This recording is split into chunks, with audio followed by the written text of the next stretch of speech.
Incentive schemes are very common in businesses, and you can see why they're there. This beautiful bonus or commission scheme that they composed didn't quite achieve what they had hoped. In fact, the downside consequences they didn't foresee far outweigh any benefit that may have been achieved. We're going to explore the downside risk of getting it wrong, the intrinsic versus extrinsic reward equation. So if your goal is to improve performance of your team, incentive schemes, the results of that are likely to be marginal at best. If I gave you an incentive of $1 million if you can fly me to the moon tomorrow, it's not going to do much. Improving motivation in one area, you're robbing Peter to pay Paul. Incentive schemes are powerful, but they are blunt instruments. They're the exclamation mark, not the sentence. So let's recap the hallmarks of a well-designed incentive scheme. Job simplicity, line of sight, pay split, caps, rules and edge cases. Welcome to Lead to Grow. It's the podcast where we explore the people principle, how human success drives business performance. Incentive schemes are very common in businesses, and you can see why they're there. If you hit the KPI, I'm happy to pay you more money. Makes logical sense, right? Unfortunately, for a lot of business leaders, they learn the hard way that this beautiful bonus or commission scheme that they composed didn't quite achieve what they had hoped. In fact, the downside consequences they didn't foresee far outweigh any benefit that may have been achieved. That's why in this episode, we're going to delve into the dark art that is incentive schemes. We're going to explore why business leaders fall in love with them, why they get overused and over-relied on, the downside risk of getting it wrong, the intrinsic versus extrinsic reward equation. Then we're going to get quite practical, discussing alternatives to incentive schemes as to what truly drives performance. And then finally, I'll give you what you want, which are the hallmarks of an effective incentive scheme and when and where it can be valuable. So if you're considering implementing an incentive scheme for your team, or if you feel like the one you've got is not quite working how you'd hoped, then this episode may help you avoid the very expensive trial and error experience of incentive scheme implementation. Now let's do some definitions before we get into it. We're going to define what we're going to talk about today. Now we're mainly going to discuss financial or cash-based short-term incentive schemes, or STIs. That is, you achieve a certain outcome and you get some money for it. In other words, it's a variable reward short-term scheme. These usually come in the form of commission payments or bonus payments. Commission is formula driven. For example, if I sell 10 widgets for $1,000 each, resulting in $10,000 of revenue, I might get paid 5% of this revenue, being $500. There may be other variations on this. We'll talk about that later. Now, a bonus scheme sometimes has a level of judgment and discretion, not always the case. But an example is if I deliver this project on time, within scope and budget, I might receive a bonus of $5,000. Now, in this situation, the time and budget may be objective, and there could be some judgment as to whether the scope was fulfilled in some situations. I'm not going to delve into long-term incentives or LTIs today, simply because there's plenty to talk about with STIs, and short-term incentives are far more common. STIs, by definition, are usually paid within like a year, a quarter, or a month, whereas LTIs tend to be paid in 3 years or more. Now let's get into why leaders love incentive schemes. Why do they? Well, let's break it down, because I think it's important to build self-awareness on this topic if we're going to avoid the many pitfalls. First of all, it's their world, all right, for business leaders. Whether you're an owner, a senior leader, your whole world is an incentive scheme. Like for a business owner, their entire financial success is contingent on company performance. So the first thought is that I have to do it. Like when I deliver on outcomes, I get paid. So I'm happy to pay staff more money if they deliver on outcomes too. Now, the problem with this thought process is that employees are not business owners. General staff are not senior executives. So just because it works for one group of people doesn't mean it works for others. I've heard many business leaders say over the years, my general preference is to pay lower as a base salary and to pay a higher variable reward. I think that keeps people hungry. Now that sounds really logical, but empirical evidence trumps logic. So when you think about what most employees actually value, is they value their base salary much more than variable reward. Most, not all, will prefer an overall package that has a higher base and a lower overall reward than a lower base with a higher overall reward. Now, the cynical leader might probably think, oh, that's just because they're lazy. They just want to sit there on this fat salary. Maybe that's for some, but you shouldn't be hiring those people. So check my episode on hiring if you feel that you are. But the reason employees generally value their base salary more so is for two key reasons. In many cases, they don't trust the incentive scheme, and they attach a lot of self-worth and self-esteem to their base salary. If you think about particularly employees coming in new, they don't know the company. They don't know how achievable the targets are. It's all a big mystery. What they do know is how much the base salary is. Now, to the second point is that employees place a high degree of self-worth on their base salary. They attach this to how they feel like the company values them, what they talk to their family friends about, if that's what they do, and it's a marker for where they're at in their career. For example, that old kind of promotion with the fancy title without the increase in salary, that may fool some people on the surface, but for most people that feels really hollow. So the principle here is that the business owners, they're further up the risk curve than most employees. So that's your world. That doesn't have to be their world. Now, another reason is that business leaders love numbers. Many business leaders are good at numbers and therefore they like them, right? And this means they have the capability of devising this mathematical incentive scheme that's usually composed in Microsoft Excel. And they'll put together this initial scheme because it relates to outcomes they want. Then they'll tweak it because they forgot about another important outcome. They'll keep doing this, keep tweaking and building these amazing formulas like an if and or VLOOKUP combined formula magic, right? Now, all they need now is for each salesperson to have advanced Excel and numerical skills and understand how this works, and everybody wins. Now, the problem, the only person who understands the scheme is the person who created it. Another important reason is that the business leader friends and acquaintances, they'll brag about these schemes that they have. So thinking about how people love their incentive schemes, then that same business leader who devised this scheme, they're talking to other business leaders and saying how great their scheme is and how it's delivering fantastic results. Now, this claim is not validated by anybody, but the other business leaders take it on face value to be true because this person is speaking with such confidence and conviction. And maybe this business leader is actually successful, and so they equate the success of the enterprise to this person's successful scheme. And it all seems very logical. And that business leader who's hearing it says, well, I need to do something like that. What they're not hearing is all the downside, or they're not hearing about all the things that it's not doing. They're just hearing this glowing report. But let's look at it. What is the real practical reason that business leaders are seeking to solve? Because it's not just about having fun with numbers and Excel and bragging to your friends. There's an actual problem that we're trying to solve. And that is usually a performance issue. They're not seeing their team focused on the right outcomes or activities, or they're generally seeking people who are not highly motivated. So they figure, well, people are motivated by money, which is not 100% untrue. There is a level of merit to that, and I'll get to that later. But they think that providing a carrot will help people work towards what they want. And so the real question is, does this work? So let's unpack this question. So do incentives work? Before we can answer this question, we need to define, well, what does working actually mean? Like, to what? Is it about improving performance? So if your goal is to improve performance of your team, incentive schemes, the results of that are likely to be marginal at best. People need to be capable to perform the job. This means they need to have the skills, the knowledge, the right mix of behaviors to be successful. They need the right conditions, the right leadership, priorities, all these things, all of these topics that we've talked about elsewhere. That's what drives performance.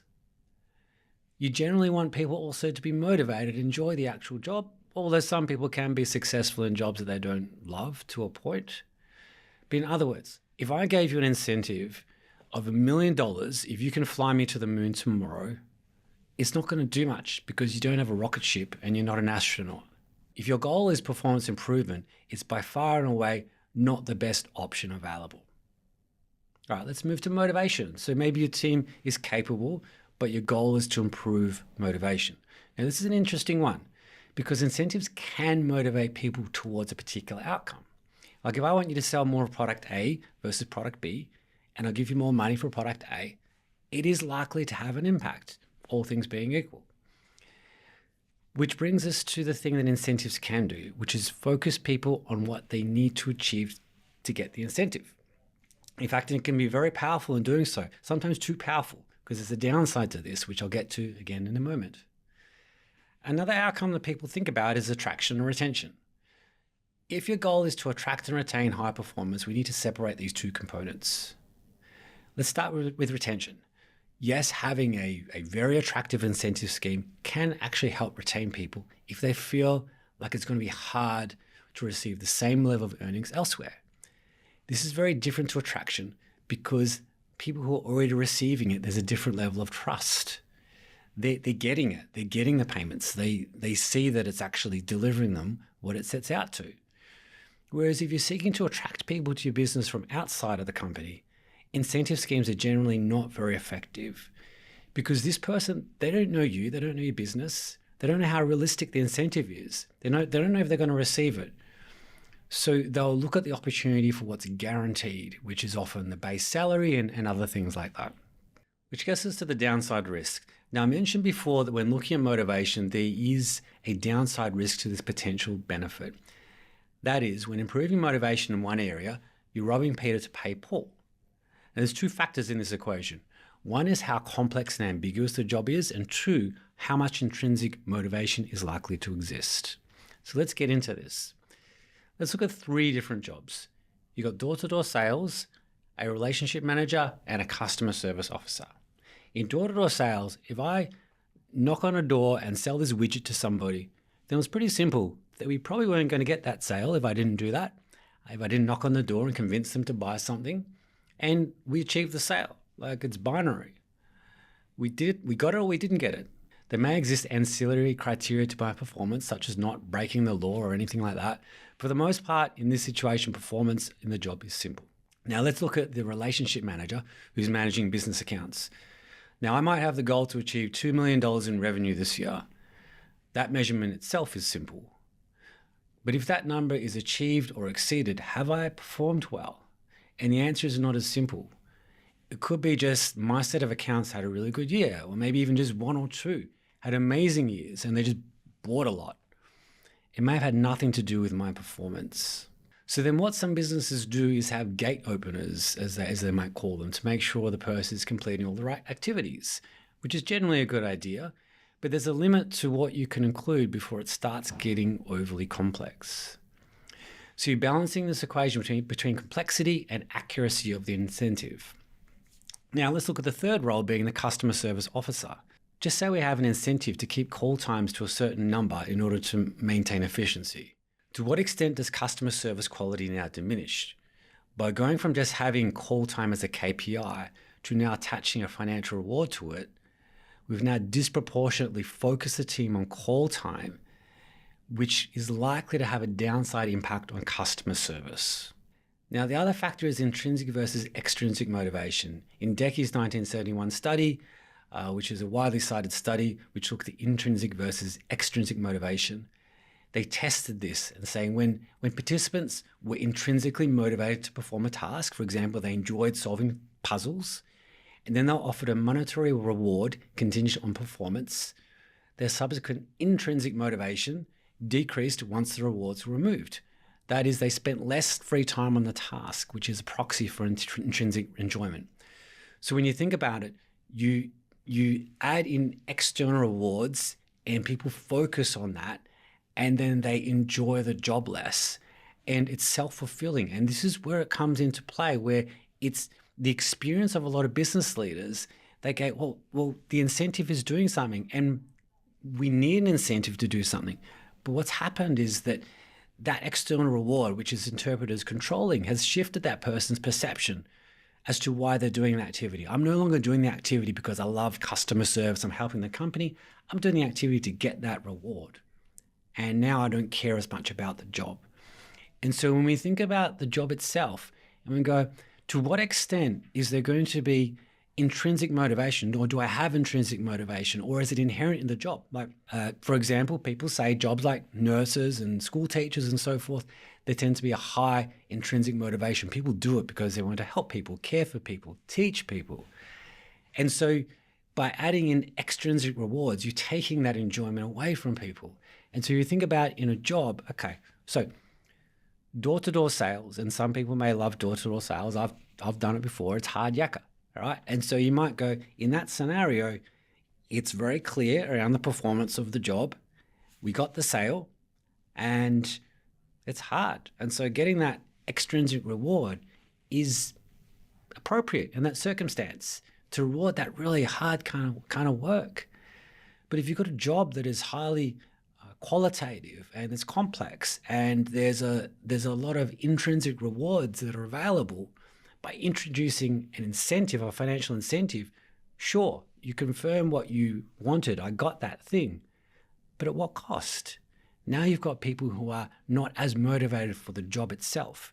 Now you have people who are no longer focused on these other things because they're just focused on this incentive. And possibly some people who don't like that, who actually intrinsically are motivated towards these other things, maybe they opt out. So these are the things to consider when thinking about an incentive. Okay, so now we've gone through a lot of the pitfalls and how things can go wrong. Let's now look at where you can actually implement incentive schemes and where it can work. And I'm going to focus mostly on sales jobs because I think that's the space where it can actually thrive. That's not to say that incentives don't work in non-sales jobs. For example, there are some piece rate jobs where the measures are clear and it can work very well. Other jobs might have a financial reward once a significant and challenging outcome is achieved. Now, first of all, you want to think to yourself, okay, is this really a sales job? People use that term quite commonly. It's a sales job. Many sales jobs are actually just customer service with a little bit of sales, So first of all, you've got to look at those pure hunter jobs. I talked about door-to-door sales before. Let's now look at a BDM, a business development manager, who is new from new business. They're going out and they're winning business. And that is a common position where there is an incentive scheme and the company wasn't going to get that business potentially, and now that person has got it. So first of all, you can look at what sort of split do I want to have. Generally speaking, 90-10 is a conservative split. 80-20 is often the case for relationship managers. When we get to BDMs, the risk reward curve becomes bigger. Maybe it's 70-30, 60-40. And what I mean by that is it's the base pay compared to the variable reward. So 70-30 could be 70,000 base on target earnings of 30. All right. So then you want to look at, okay, so if we've got that as the split, what is going to then be my threshold for earning? So 75% is usually a good threshold. So there's 75% of target, and that's when they start earning, because you don't want someone who achieves 99% of target and they don't get anything. Now, some people might go, no, well, they shouldn't get anything if they don't hit target. Let's not live in the world of should. It's about actually keeping them motivated and being able to set your targets at the right level, because 100% target in one company could be very aspirational. It could be very easy in another company. So you want people still pushing towards the end, even if they're only 85% of target. So you've got the split, you've got where the threshold is usually at 75%. Then you want to talk about, okay, so what's the frequency of payment? Is it monthly? Is it quarterly? Is it yearly? A lot of people go, okay, it should be monthly. It depends on how much business fluctuates. If your sales cycle is on a daily, weekly, that sort of thing, and it's fairly flat month to month, then monthly is better because it's more frequent for people. If it's a bit more lumpy, you might want to go quarterly. Now, then you want to also look at, are they discrete quarters or is it cumulative for the year? What I mean by that is every quarter is treated differently. That quarter's over. That's it. It's done. Let's go to the next quarter.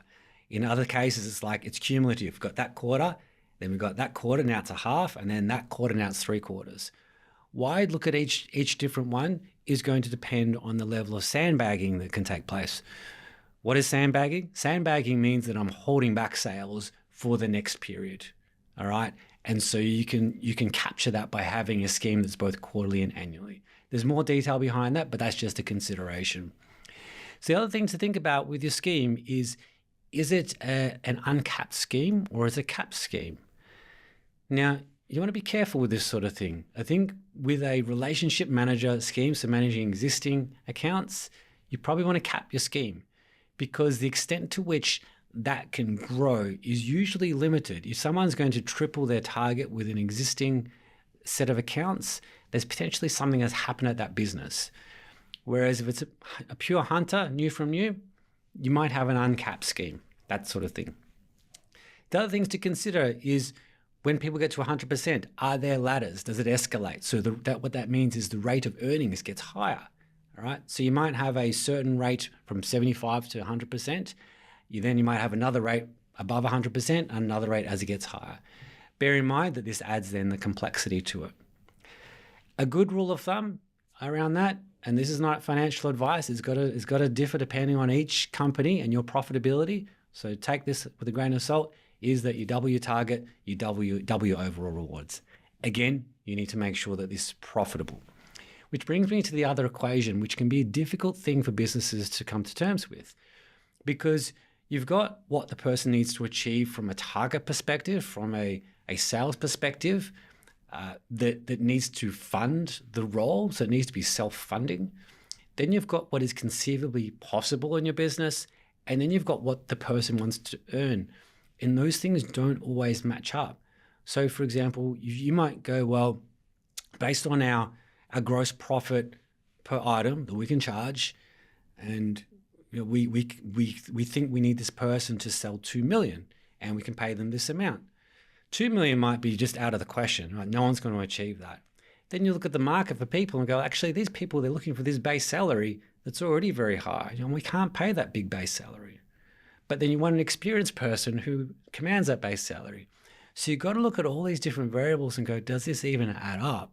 Because this incentive scheme, as beautiful as it might be, might actually work for human beings. So you want to think about those different factors. Then you want to think about, okay, so when are we going to pay them? How are we going to pay them? What are the other details around the scheme? For example, one thing that many people don't realize is that incentive payments in Australia attract superannuation, right? As long as you're below the SGC cap, the super guarantee contribution cap. So if you're below the cap, you need to pay super on it. And this can cause confusion for people because they're like, well, I got $1,000. No, that's going to include super. Well, hang on. I thought it was $1,000 cash, super on top of that. So you've got to have those sorts of things. This is a really important thing. What if somebody leaves your company? This will cause so many headaches if you don't have this up front. All right. So somebody leaves, they resign, they're terminated, whatever the case may be, redundancy. And just say you've got a quarterly scheme and it's partway through the quarter that they resign. Is there a pro rata payment? Is there no payment? How does that all work? If you are not upfront in terms of how this works, then you get to that point and there's an argument, there's a debate. They're, of course, going to argue in their favor and you're going to try and argue in your favor. And it becomes really uncomfortable and it can make a really a sour taste in everyone's mouth. When deciding on that rule up front, you want to think, well, what sort of behaviors do I want? If this person gives 4 weeks notice, is there value in them continuing to push these sales across the line in the last 4 weeks? Do I want to be a bit more generous to reward them with that? But again, these are the different considerations. So let's recap this by going through the hallmarks of a well-designed incentive scheme. Number 1, job simplicity. Is the role simple enough to incentivize? Is it genuinely a sales role? Number 2, line of sight. Does the person directly influence the financial outcomes, or are there just too many external variables? Number 3, pay split. Should it be 70-30, 60-40, 80-20, 90-10? Does it fit the role's reality? Number 4, caps. Should it be uncapped or should it be a capped scheme? What is the risk of gaming versus motivational ceilings you're putting in place? Number 5, rules and edge cases. People who are leaving, if someone's under investigation for misconduct. Do you have pro rata periods? Are there behavioral expectations? 6, time horizon. Monthly, quarterly, annually, discrete versus cumulative, discrete quarters versus cumulative quarters. Number 7, base salary alignment. Does the scheme differ by base pay? Is it self-funding? Is the total reward still fair? Number 8, thresholds. Commonly 75%, avoid it being 99% or $0 scenarios. Number 9, management discretion. When and how can leaders intervene? Consider transparency and trust implications. So in closing, incentive schemes are powerful, but they are blunt instruments. When used well, they can amplify clarity and focus. They're the exclamation mark, not the sentence. When used poorly, they can distort behaviour, erode trust, cause confusion with performance. The dark art is not about building clever formulas. It's about knowing when to use them at all. And bearing in mind there's human beings in here. Performance is about a whole lot of other things. It's whether you have the right person in the role, whether they're capable, skilled, motivated, all these sorts of things. And incentive schemes don't tend to drive performance. What they can do is get people to focus on certain things. What they can do is they can retain high performers. They can be useful in situations where there is a high degree of extrinsic motivation required, where people are doing some hard yards and they want that financial reward. They're problematic when you're diminishing intrinsic rewards, when the role is too complex, when it's actually not really a sales role anyway, and you're trying to compensate for something else. Or a job whereby you can accurately and simply measure an outcome that is reflective of performance. Leadership doesn't grow by accident. It grows because you choose to work on it. Thanks for making the time today. I'm Tommy Sim, and this is Lead to Grow. If you found this episode helpful, feel free to share it with someone who might also get value from it. If you're watching on YouTube, you can like the video and subscribe to the channel to see future episodes. If you're listening on Apple Podcasts or Spotify, you can follow the show. And if you're on Apple Podcasts, a 5-star rating or short review really helps more people discover it. New episodes come out regularly. Hope to see you again.